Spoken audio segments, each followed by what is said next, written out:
kabulastugan. Hindi malilimutan ang asaran na merong pikunan, lalo na rin ang unang niligawan, unang kabiguan.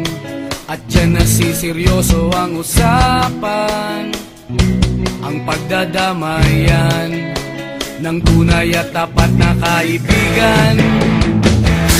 Kung mga buwan, kaibigan namang maaasahan. Oh, di na tayo pabata, edad may di nahahalata. Sa mga trip unti-unti na tayo nagsasawa.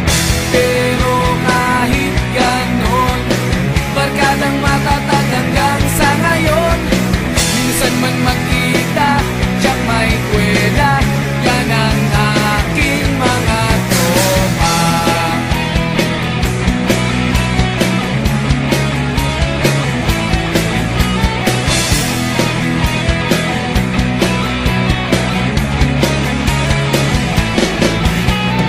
Inuman na pang magdamagan, minsan inaabot pa ng ayaan, na kung saan-saan, na para bang walang kinabukasan at kahantungan.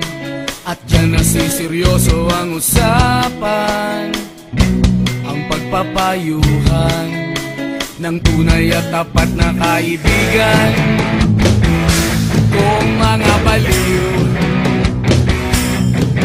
kaibigan namang